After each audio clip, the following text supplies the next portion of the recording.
Welcome, wanderers of the shadowed vale, to another descent into the throne of nightmares. I am your host, the keeper of cursed legacies, the whisper of blood that refuses to thin. Tonight we do not chase ghosts through cobwebbed manors or unravel the nooses of ancient pacts.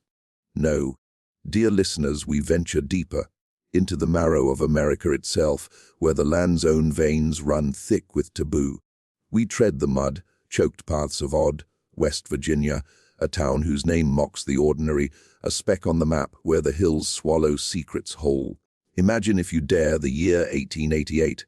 The air hangs heavy with coal dust and the rot of fallen leaves, the kind that clings to your skin like a lover's regret.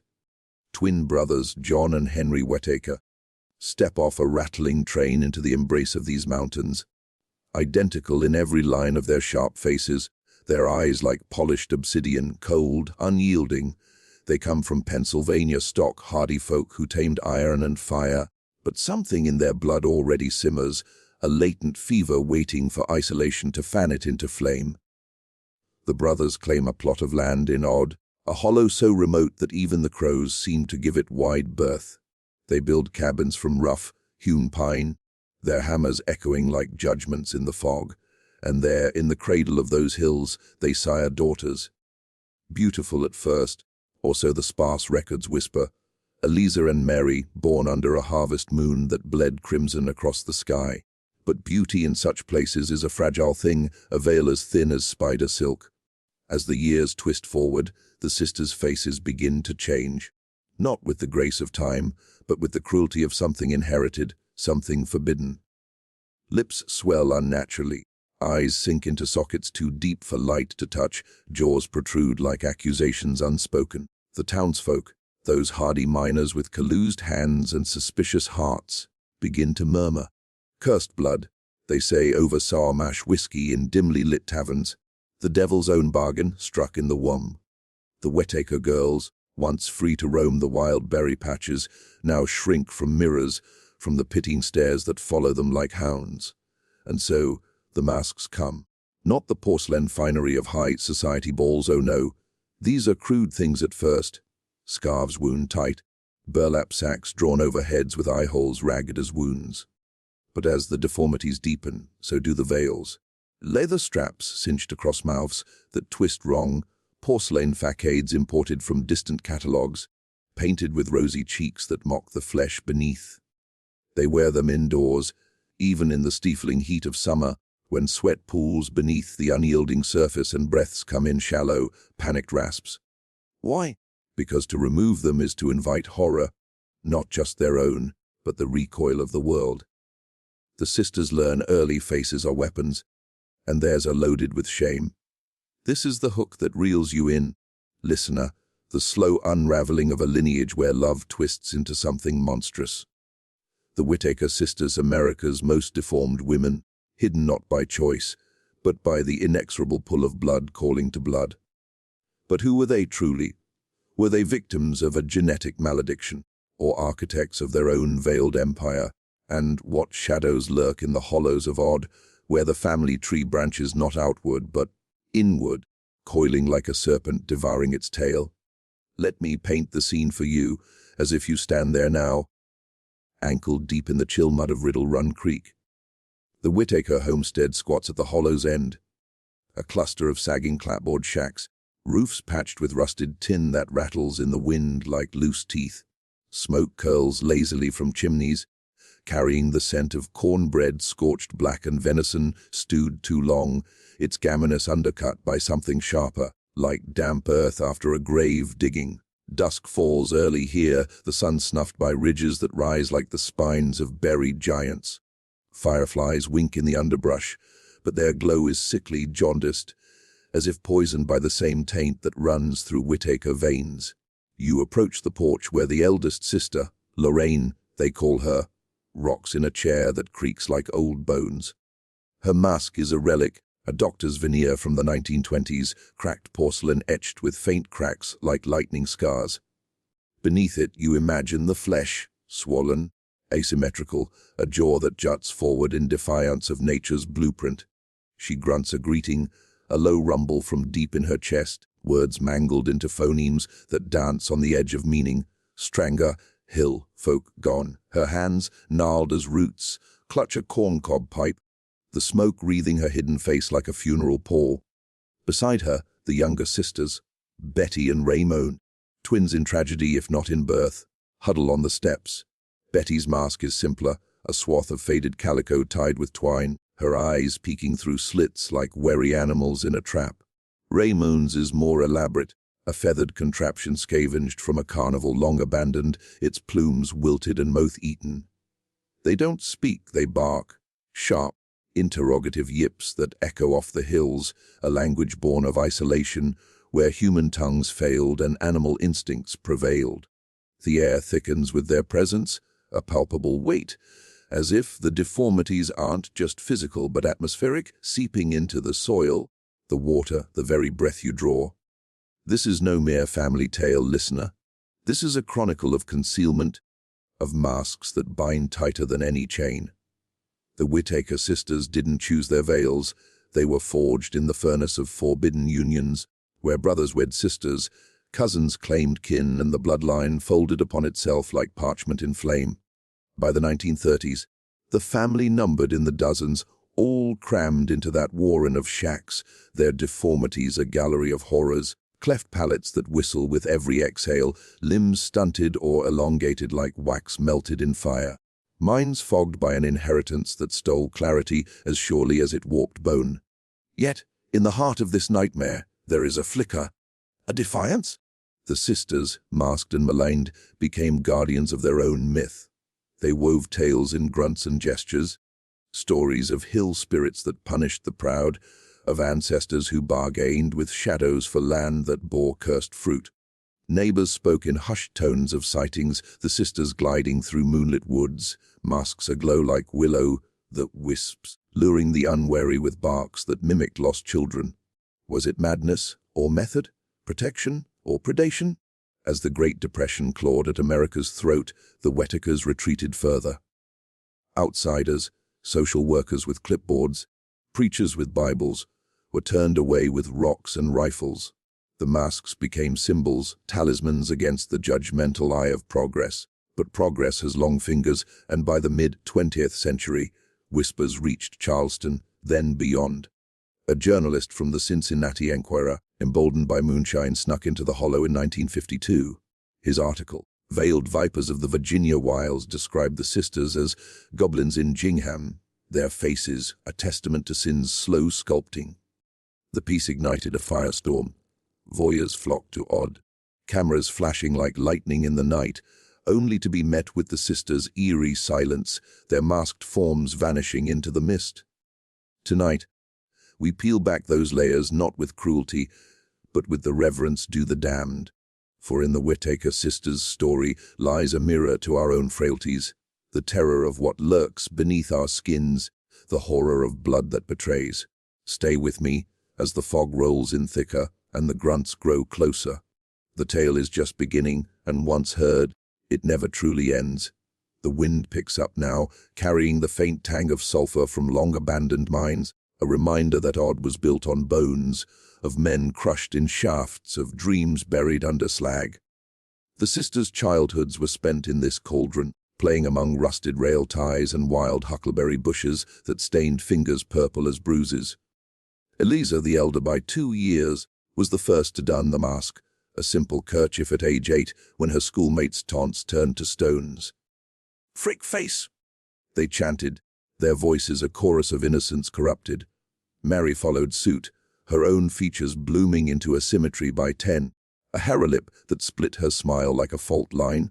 Their father, John, a man of iron will and whiskey breath, forbade the veils at first. "God's mark," he growled, his hands rough as sandpaper on their shoulders. But even he, in the dead of night, would catch his reflection in a tin basin and flinch.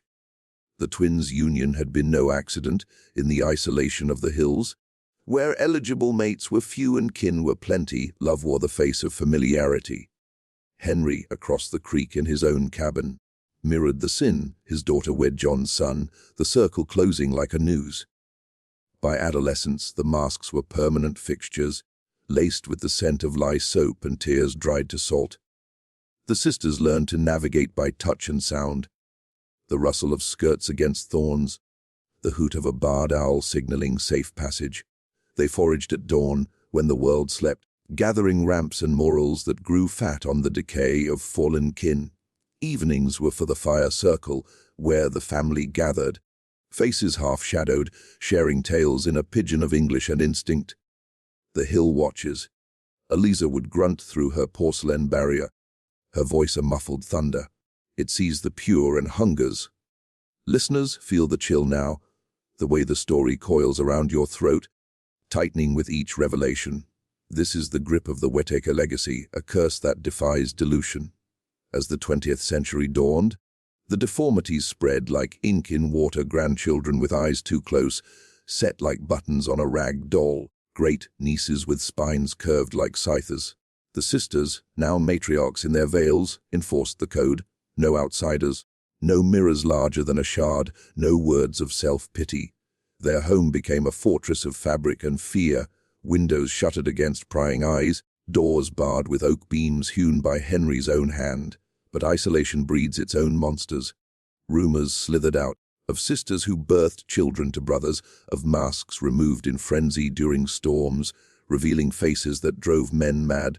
A peddler in 1917 swore he saw Mary unmasked by lightning, her features a melt of flesh and bone, eyes bulging like a frog's in final plea.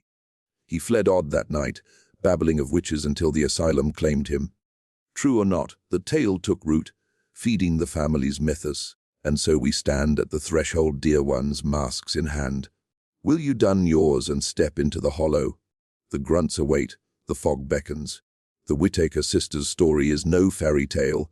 It's the raw nerve of humanity, exposed and quivering. Join me as we cross the creek, where the water runs black with secrets. Now let us immerse ourselves fully, listener, in the fetid heart of the Whitaker domain. It's 1923, and the hollow pulses with the rhythm of hidden lives.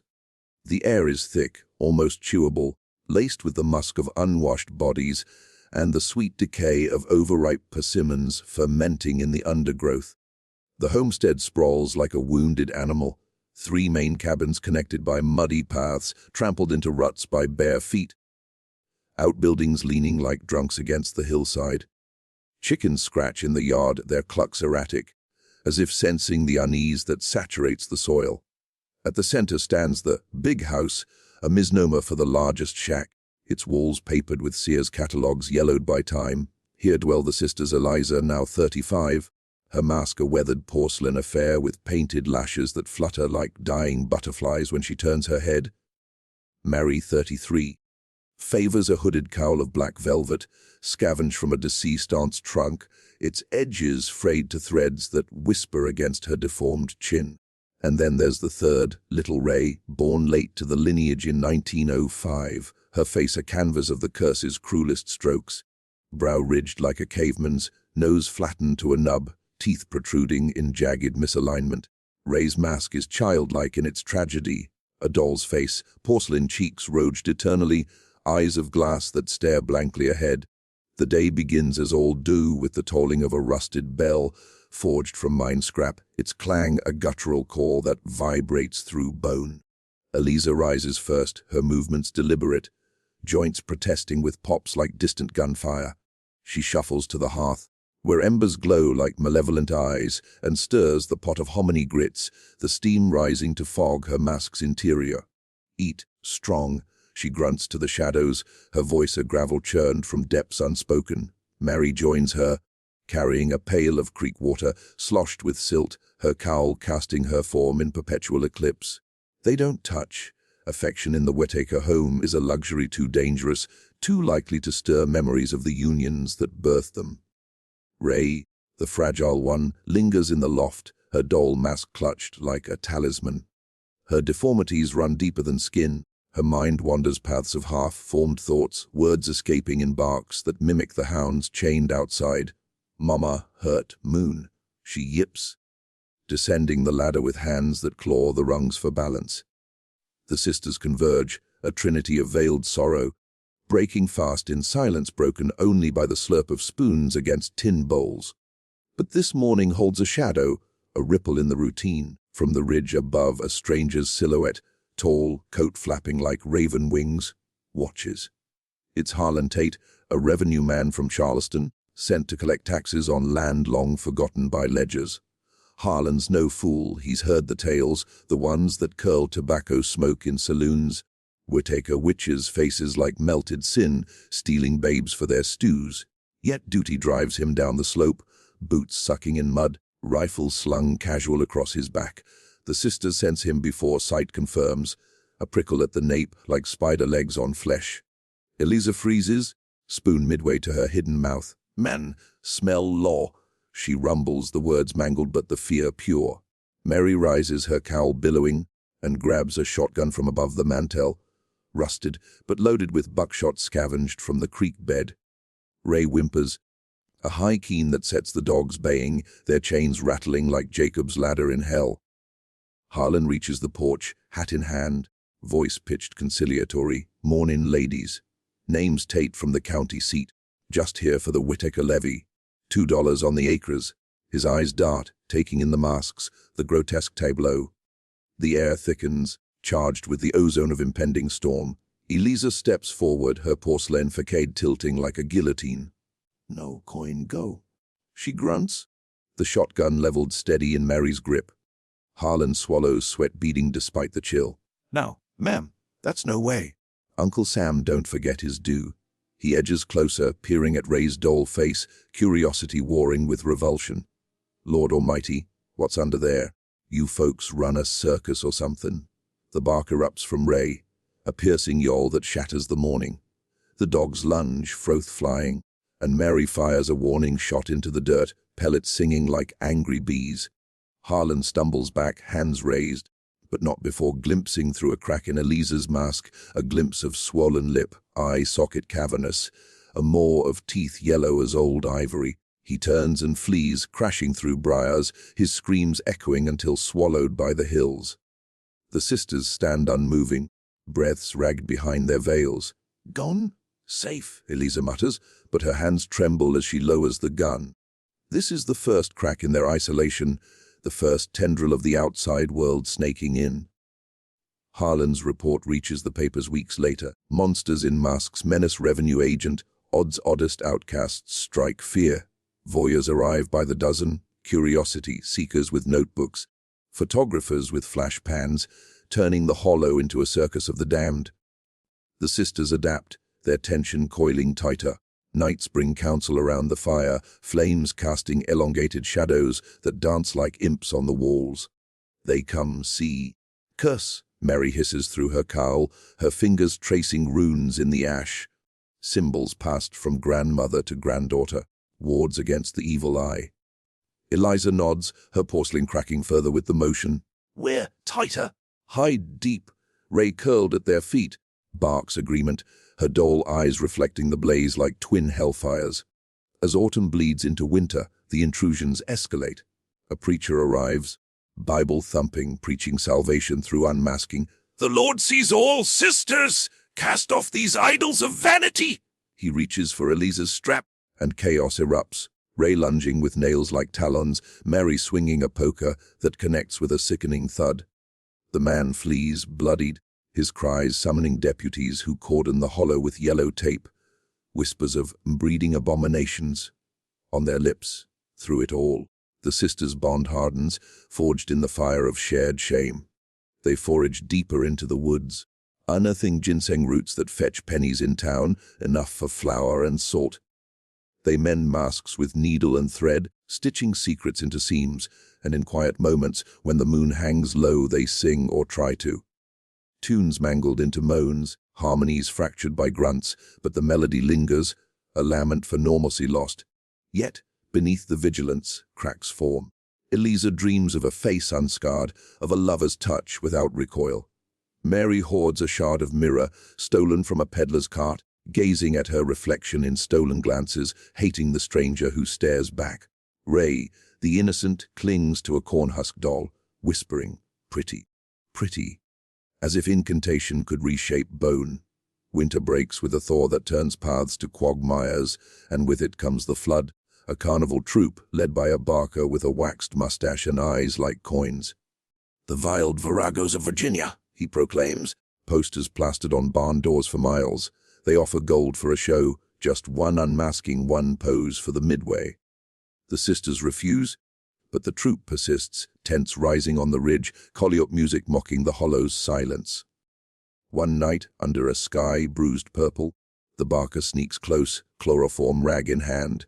He targets Ray, the weakest link, dragging her toward the tree line. Her barks rouse the night, shrill alarms that summon Eliza and Mary, shotguns blazing into the dark. The barker falls, a bullet through the thigh, his screams drawing the troop in fury. A standoff ensues, lanterns flaring like accusatory fingers, the sisters' masks gleaming spectral in the light. "Devils! Freaks!" The carnies howl, but fear tempers their rage. These are no stage performers, but something primal, unbound. Deputies arrive at dawn, hauling the barker away, but the damage is done. The story explodes nationally. Masked mutants massacre Midway Man. Mystery in the mountains! The sisters retreat deeper, boarding windows, rigging traps of wire and pits. Their world shrinks to the big house, where grunts evolve into a dialect rich with nuance. Tones for hunger, fear, rage. They birth no more children. The curse has rendered wombs barren, a mercy in disguise. But the hollow remembers. The hills echo with the ghosts of what might have been. Listener, feel the weight now, the slow suffocation of secrecy, the masks that choke as much as conceal. This is part I of our descent, where characters emerge from fog, places pulse with menace, events unfold like petals of a poisonous bloom. But the conflicts brew, the hauntings stir. Stay veiled, stay silent, as we press on.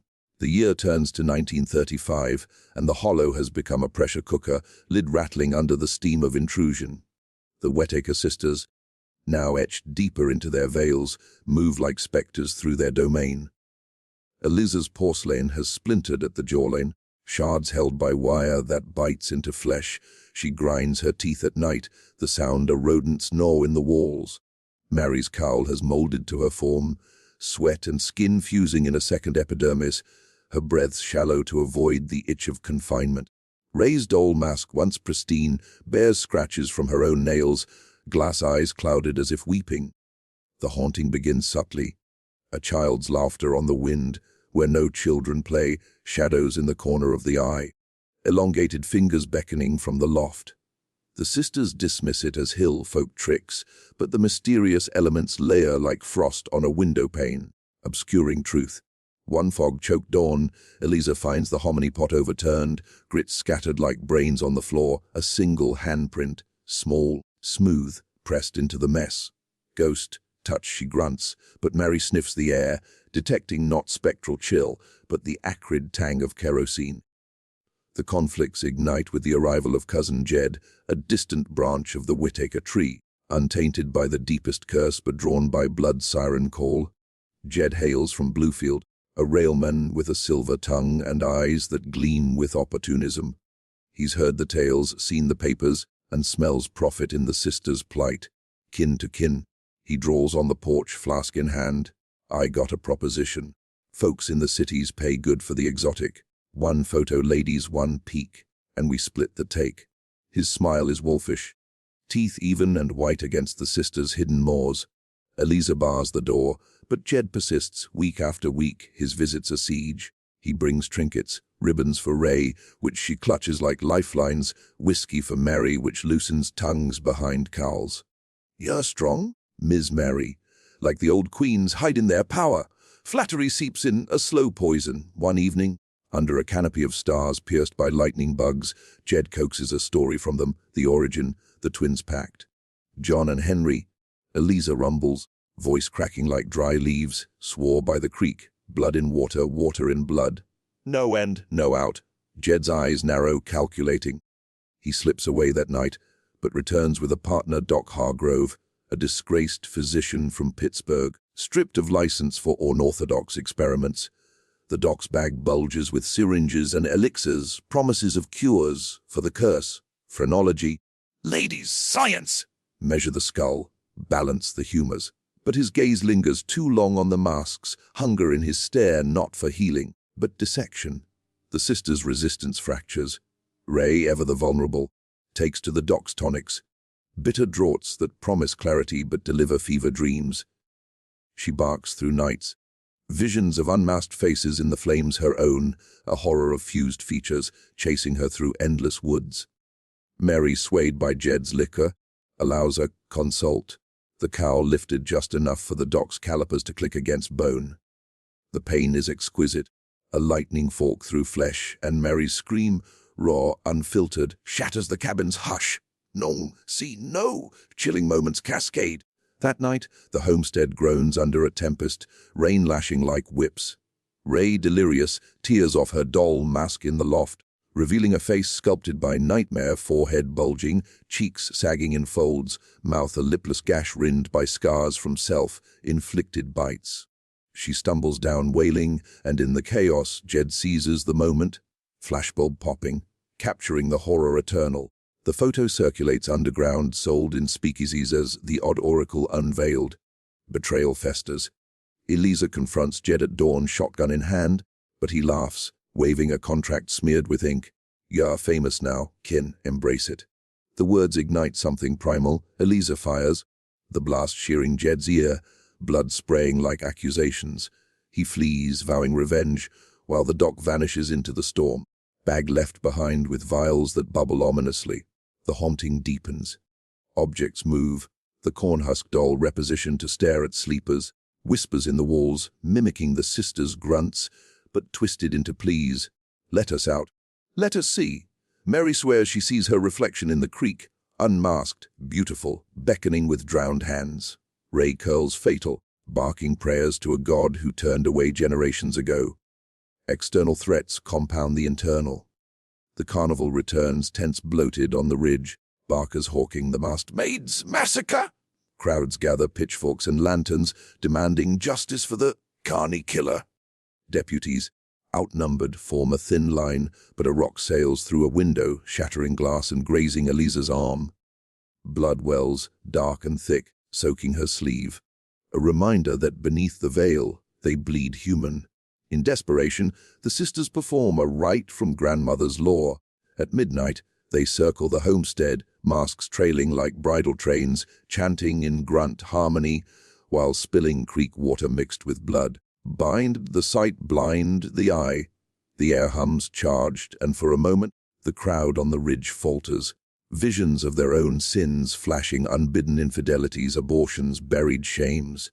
They disperse, whimpering, the haunting turned outward. But victory is Pyrrhic. Jed returns with lawyers, papers claiming the land for public health. The photo is evidence of menace. The sisters barricade, days blurring into delirium. Ray sickens from the tonics, convulsions racking her frame, barks fading to whimpers. Mary tends her, cowl sodden with tears, while Eliza stands sentinel, porcelain cracking under strain. Climax builds in a moonless night. Jed and a posse, doc included, breach the yard, torches flaring. "What'd this freak show?" Jed bellows. The sisters emerge, a phalanx of veiled fury, shotguns and axes gleaming. Grunts rise to a roar, dogs unleashed in a frenzy of fangs. Shots crack the dark, a posse member falls clutching gut, the doc's scream cut short by Mary's poker. Jed cornered, begs, kin, blood. Eliza pauses, mask tilting, then fires. Point blank, the blast erasing his plea. Dawn finds the hollow strewn with bodies, deputies swarming. The sisters surrender, masks intact, hauled to Charleston for examination. But in the wagon, Ray slips free, diving into the underbrush, her barks echoing farewell. She vanishes into legend, a wild thing haunting the hills. The narrative deepens here, listener. Conflicts not just of flesh but soul, hauntings that blur real and imagined, mysteries like Ray's fate, a ghost in the machine of family curse. The sisters' trial looms, but the hollow holds tighter secrets. Press on into the context that birthed this beast. To grasp the Whitaker sisters' veiled torment, we must excavate the strata of history beneath Odd, West Virginia, a land where folklore and fact entwine like lovers in sin.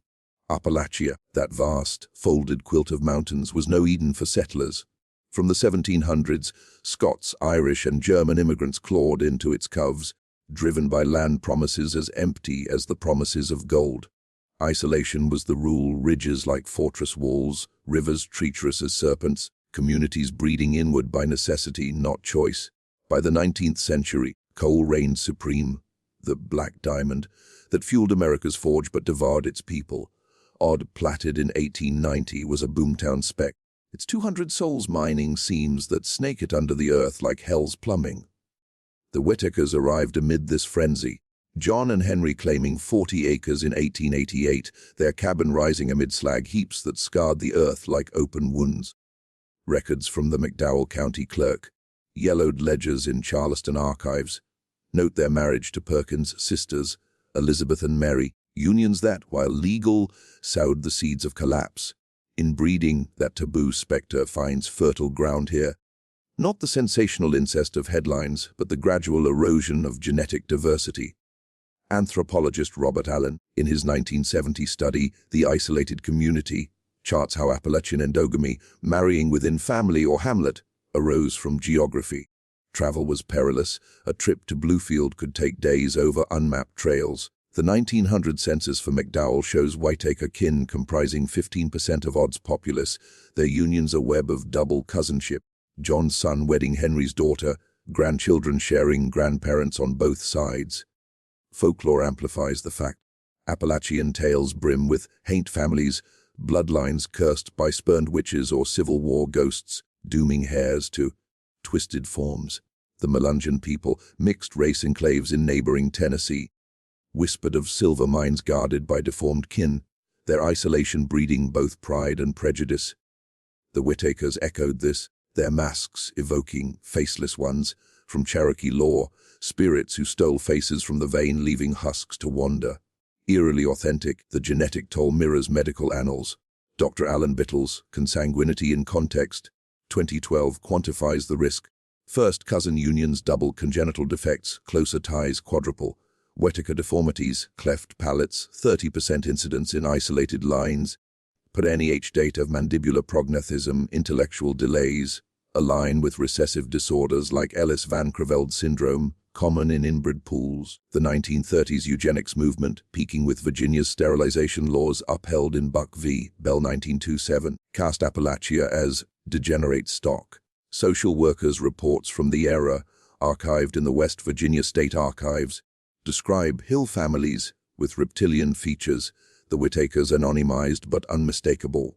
Culturally, the masks bridge history and haunt. In 19th century America, facial veils signified mourning or madness, widows in crepe, asylum patients in leather, muzzles. To curb hysteria, the sisters' porcelain echoes European Volto masks from Venetian carnivals, but twisted, tools of concealment, not revelry. Folklore ties them to mask dances of the Melungeons, rituals to appease mountain spirits. A 1942 WPA folk history collects odd tales of the Veiled Three, sisters who wore death's grin to cheat the reaper. The Great Depression exacerbated the curse. Federal relief bypassed hollows. The Whitakers, land poor, subsisted on foraging and moonshine, malnutrition compounding genetics. New Deal photographers like Walker Evans captured similar scenes, ragged families in shadowed porches, but shunned Odd. Rumor of monstrosities deterring lenses. Post-Duckus highways pierced the ridges. Interstate 64 by 1960 isolation cracked, exposing families to scrutiny. The 1952 Inquirer article sparked freak hunts, echoing P.T. Barnum's exploitation of pinheads, like the microcephalic Ferguson sisters. Billed in circuses till the 1930s, legends blend seamlessly. The Odd Oracle. A Whitaker aunt said to prophesy mine collapses, her unmasked gaze driving foremen to suicide. Fact supports. Coal disasters like the 1902 Fraterville explosion killed 184 survivors, blaming cursed blood in kin. Heavy crews. Culturally, bluegrass ballads like The Hollow's Grunt. See recorded 1955 by Bascom Lamar Lunsford Morn, masked maids who bark at the moon, versus warning of blood's backlash. This context unsettles listener. History not as dry dates, but a living curse, folklore the fog that hides the bones. The Whitakers weren't anomalies, they were Appalachia's unflinching mirror, deformities etched by earth and error. Educational. Yes, eerie. Undeniably, for in every hill tale lurks the truth isolation devours, and blood remembers. Now we delve beyond the veil, listener. into the symbolic marrow of the Whitaker Sisters saga, a psychological labyrinth where universal fears fester. At its core lies the mask, not mere cloth or porcelain, but archetype of the divided self. Carl Jung would call it the persona, the facade we don to navigate society. But for the sisters, it's inverted, a barrier against the world's gaze, yet prison to their own. In The Archetypes and the Collective Unconscious, Jung warns that over-identification with the mask erodes the anima, the inner feminine. Here, Eliza, Mary, and Ray embody this erosion, their grunts a devolution to the shadow self, primal and unarticulated. Symbolically, the deformities transcend genetics, embodying cultural trauma. Appalachia, scarred by extraction. Coal barrens stripping seams as surely as inbreeding stripped diversity, mirrors the family's collapse. The sisters' faces, warped by recessive traits, symbolize the hollowing out of communities. 1920s mine closures leaving ghost towns, 1980s opioid waves echoing the tonics that felled Ray. Theodore Adorno's Dialectic of Enlightenment posits modernity's rationality as a new barbarism. The Whitakers, gawked at by Depression-era voyeurs, become exhibits in America's freak show, their pain commodified like coal.